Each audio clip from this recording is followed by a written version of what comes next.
नमस्कार दोस्तों, आज की वीडियो में आप सभी लोगों का स्वागत है। आज की वीडियो में मैं आप सभी लोगों के साथ एयू स्मॉल फाइनेंस बैंक की कंप्लीट एनालिसिस शेयर करने वाला हूं एंड साथ ही में जो इसके रीसेंट क्वार्टर 4 के रिजल्ट्स आए हैं उन्हें भी डिस्कस करूंगा। साथ ही में मैं आप सभी के साथ शेयर करूंगा कि क्यों हमें एयू स्मॉल फाइनेंस बैंक में इतना फॉल देखने को मिल रहा है। तो वीडियो को पूरा देखें ताकि आप कोई भी डिटेल मिस ना कर पाएँ। तो चलिए वीडियो को शुरू करते हैं। तो सबसे पहले अगर बात करें एक स्मॉल फाइनेंस बैंक की, तो एक स्मॉल फाइनेंस बैंक क्या होता है? तो जभी भी आप लोन लेने किसी भी कमर्शियल बैंक या बड़े बैंकों में जाते हैं, तो वहाँ पे आपको बहुत सारी चीज़ें देनी पड़ती हैं। चाहे वो आपके क्रेडिट हिस्ट्री हो, इनकम प्रूफ के रिगार्डिंग डॉक्यूमेंट्स एंड इन सारे पैरामीटर्स पे वो बैंक आपको चेक करता है एंड उसके बाद अगर बैंक को लगता है कि आप कैपेबल हैं लोन को वापस रीपे करने के लिए, तभी आपको लोन दिया जाता है। तो ऐसे कई सारे बिजनेसमैन होते हैं या फार्मर्स हो गए या और लोग जो छोटे-छोटे बिजनेस करते हैं, तो उनके पास ये जो क्रेडिट हिस्ट्री हो गई या पर्टिकुलर ईयरली इनकम ऐसी चीज़ें नहीं रहती या जिनका सीज़नल बिजनेस होता है, तो उनके लिए ये सारी चीज़ें मुश्किल हो जाती हैं एंड वहाँ पे उन लोगों को बैंक से लोन नहीं मिलता। तो वो लोग क्या करते हैं कि इंस्टीट्यूशंस के पास या कहीं भी जो लेंडर्स होते हैं, उनके पास से पैसा ले लेते हैं एंड वहाँ फिर उनको हाई इंटरेस्ट पे करना पड़ता है। तो ये चीज़ जब आरबीआई की नज़र में आई कि ऐसा हो रहा है, तब आरबीआई ने स्मॉल फाइनेंस बैंक का सेटअप किया एंड ये स्मॉल फाइनेंस बैंक्स उन लोगों को लोन प्रोवाइड करते हैं या उनको बैंकिंग सर्विस प्रोवाइड करते हैं जो अनसर्व्ड हैं कमर्शियल बैंक्स की तरफ से। स्मॉल फाइनेंस बैंक के रिगार्डिंग आपको एक छोटा आइडिया मिल गया होगा। तो चलिए अब बात करते हैं एयू स्मॉल फाइनेंस बैंक की। तो अगर आप इस बैंक को देखें, कई तरीके की सर्विसेज प्रोवाइड करता है, जिनमें से है कि व्हीकल लोन्स हो गए या होम लोन हो गए या मीडियम एंटरप्राइज लोन हो गए एंड ये साथ में आपको कमर्शियल बैंकिंग भी प्रोवाइड करते हैं, branch banking and credit cards and merchant solutions जैसी और भी कई सारी सुविधाएं ये आपको प्रोवाइड करते हैं। जो मुझे इस बैंक के बारे में बहुत अच्छी लगती है, वो ये है कि ये बैंक डिजिटलाइजेशन की तरह बहुत अच्छी तरीके से मूव कर रहा है एंड साथ में अपने आप को ग्रो भी कर रहा है। यहाँ पे आप देख सकते हैं कि रिसेंट टाइम्स में इन्होंने इनकरेज किया था मर्चेंट्स को कि वो बैंक के क्यूआर कोड को यूज़ करें एंड वहाँ पे आप देख सकते हैं कि अराउंड 15 लाख ट्रांजैक्शंस हुए थे worth of 150 crore in Q4 only. आप देख सकते हैं यहाँ पे ये बैंक अपने कस्टमर्स को नई डिजिटल सर्विसेज भी प्रोवाइड कर रहा है, जिससे कस्टमर्स की भी बहुत मदद होती है एंड बैंक भी अच्छी तरीके से ग्रो कर रहा है। वो कस्टमर बेस है वो भी इंक्रीज कर रहे हैं एंड साथ में जो कि करंट कस्टमर्स हैं उनको भी वो अच्छी तरीके से सर्व कर पा रहे हैं। देख सकते हैं कि इनके कस्टमर्स भी डिजिटल बैंकिंग से जुड़ते जा रहे हैं। यहाँ पे इन्होंने मेंशन किया है कि 4 लाख नए कस्टमर्स ऐड हुए हैं इनके Q3 से कंपेयर में and 43% of new deposit customers in Q4 have registered on internet और मोबाइल बैंकिंग। तो ये एक अच्छा बॉन्ड बनाता है कस्टमर्स एंड जो बैंक है उनके बीच में एंड ये हेल्प करता है बैंक को ग्रो करने के लिए। यहाँ पे आप देख सकते हैं कि बैंक कई सारी कंपनीज के साथ पार्टनरशिप भी कर रहा है, जैसे मारुति, अमेज़न, फ्लिपकार्ट, ताकि ये अपने जो कस्टमर्स हैं उनको अच्छा एक्सपीरियंस प्रोवाइड कर सकें।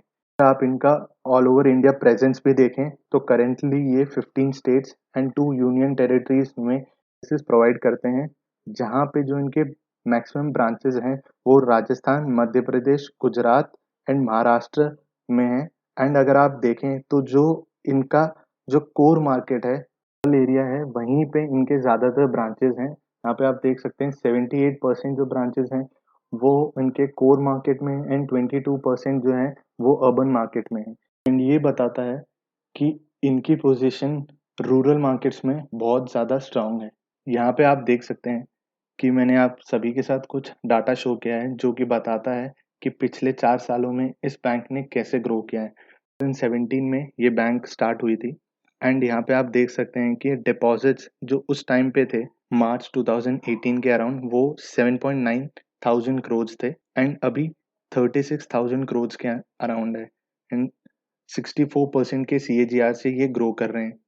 वहीं पे आप अगर इनका AUM देखें तो AUM करेंटली 37.7 थाउजेंड करोड़ है, जो भी 37% CAGR से ग्रो कर रहा है। आप इनके एसेट्स की वैल्यू देखें तो वो as of March 21 51.6 thousand crore है एंड ये अराउंड 52% CAGR से ग्रो कर रहे हैं। वहीं पे आप अगर देखें कस्टमर अकाउंट्स जो हैं वो करेंटली 27.5 लैक्स हैं, 77% CAGR से ग्रो कर रहे हैं। यहाँ पे आप देख सकते हैं एम्प्लॉयज़ इनके पास करेंटली 22.5 थाउजेंड एम्प्लॉयज़ हैं। अगर आप अब इनके नेटवर्थ को देखें तो करेंटली इनका नेटवर्थ 6.3 थाउजेंड करोड़ है। अगर आप इनके ब्रांचेस को देखें तो 744 ब्रांचेस हैं इनके पास करेंटली। तो ये सारी चीज़ें बता रहा है कि इस बैंक को सेटअप हुए सिर्फ 4 साल हुए हैं, लेकिन ये ग्रो बहुत अच्छी तरीके से कर रहा है। यही कारण है कि इस बैंक को इतना अच्छी तरीके से रेट किया जाता है।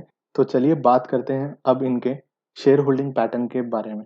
तो यहाँ पे आप देख सकते हैं कि एज ऑफ मार्च 2021 प्रमोटर्स के पास 28.47%, म्यूचुअल फंड्स के पास 10.77% की होल्डिंग, अदर डोमेस्टिक इंस्टीट्यूशंस के पास 5.44% की होल्डिंग एंड फॉरेन इंस्टीट्यूशंस के पास 32.05% की holding and retail and others के पास 23.25% की होल्डिंग है। अब हम देखें इंडिविजुअल शेयर होल्डिंग पैटर्न। तो यहाँ पे आप देख सकते हैं कि प्रमोटर्स के पास 28.47% का स्टेक है एंड अगर आप दिसंबर के क्वार्टर में देखें तो वो 28.98 था, उससे पहले 29% एंड उससे पहले 29.01%। तो भले ही पॉइंट्स में, बट यहाँ पे हम देख सकते हैं कि प्रमोटर्स की होल्डिंग थोड़ी थोड़ी डिक्रीज हो रही है।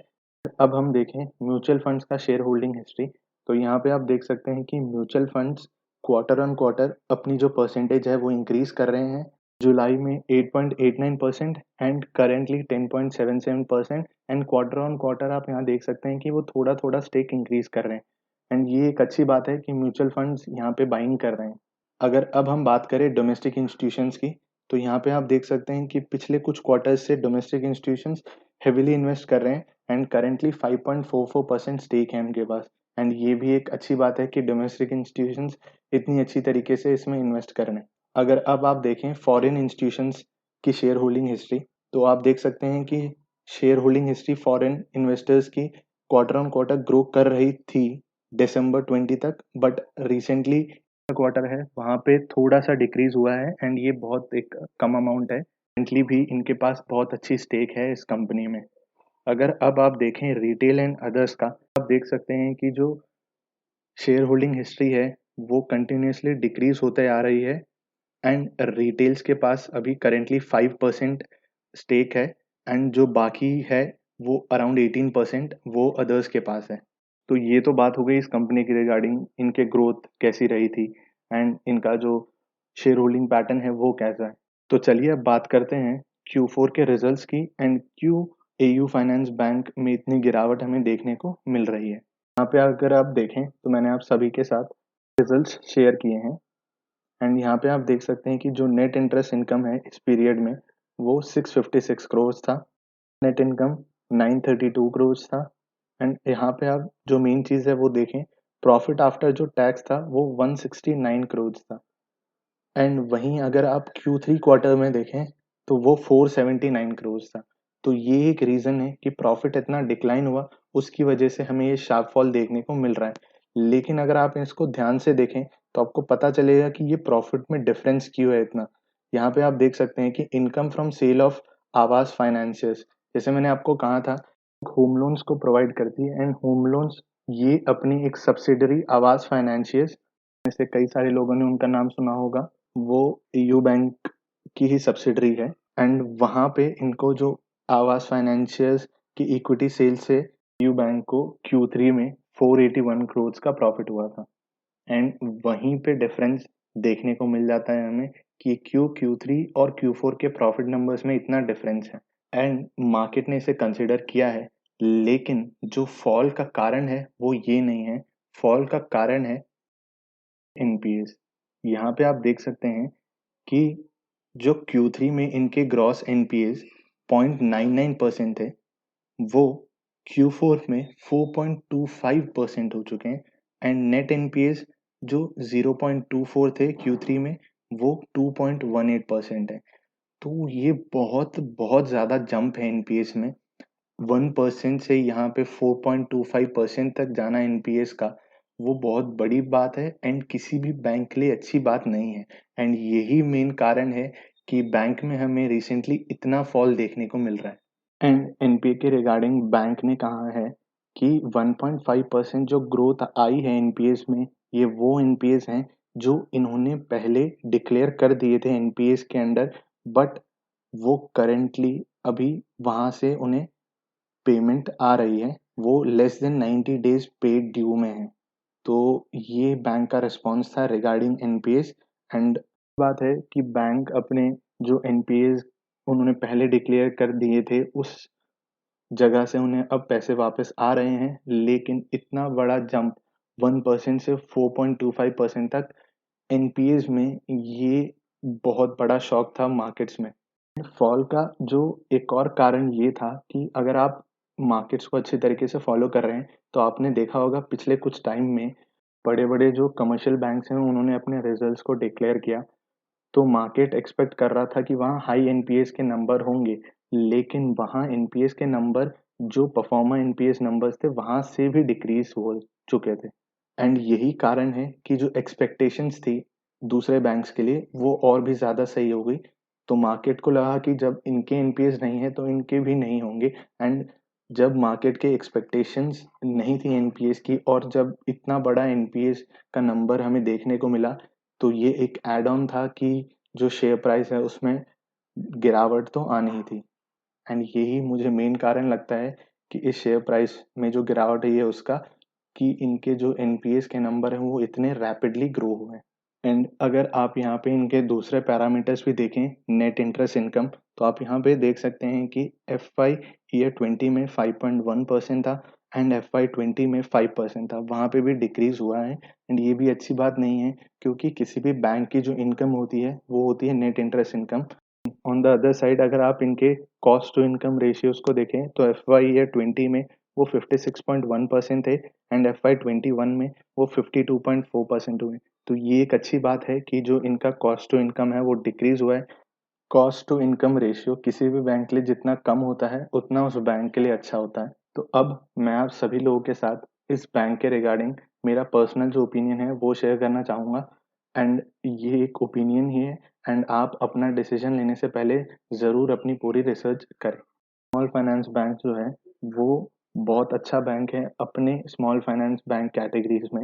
एंड पिछले कई सालों से जैसे मैंने आप सभी के साथ पहले डिस्कस किया कि वो बहुत अच्छी तरीके से परफॉर्म कर रहा है एंड ग्रो करते हुए आ रहा है। लॉन्ग टर्म की अगर रिगार्डिंग की बात करें तो मैं इस बैंक के लिए बहुत ज़्यादा पॉजिटिव हूँ। मुझे लगता है कि आने वाले टाइम में ये बैंक अच्छी तरीके से और भी ग्रो कर सकता है। लेकिन अगर करंट सिचुएशन की बात करें जहां प्राइस में बहुत ज़्यादा डिक्रीज हमें देखने को मिला है, ऑल टाइम हाई जो इसका 1300 है वहां से गिरते गिरते अभी करेंटली 900 के अराउंड ट्रेड हो रहा है। तो यहाँ पे क्या करना चाहिए?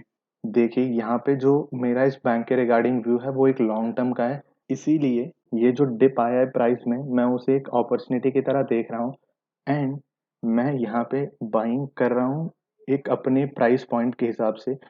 मीन्स अगर मैं किसी प्राइस पे खरीदता हूँ तो जो अगली परचेज मैं कर रहा हूँ वो अराउंड उससे 25 या 30 पॉइंट्स बिलो ही कर रहा हूँ। एंड मैं थोड़ी थोड़ी क्वांटिटी में ऐड कर रहा हूँ, बल्क में ऐड नहीं कर रहा हूँ। सारे व्यूअर्स से यही कहना चाहूँगा कि भले ही आप एक नए इन्वेस्टर हो इस कंपनी में या पहले से आप इन्वेस्ट कर रहे हैं, तो आप डिप्स में इन्वेस्ट करें ताकि आपको एवरेजिंग का फ़ायदा मिले। तो वीडियो को एंड करने से पहले अगर आपको ये वीडियो पसंद आई तो लाइक ज़रूर करें, कमेंट करके बताएं आपको ये वीडियो कैसी लगी। एंड अगर आपके व्यूज़ भी हैं वो भी कमेंट्स में ज़रूर शेयर करें। एंड अगर आप इस चैनल पे पहली बार आए हैं, चैनल को ज़रूर सब्सक्राइब करें। एंड आप वीडियोस अपने फ्रेंड्स एंड फैमिलीज़ के साथ शेयर करें एंड प्लीज़ चैनल को सपोर्ट करें। Thank you for watching the video.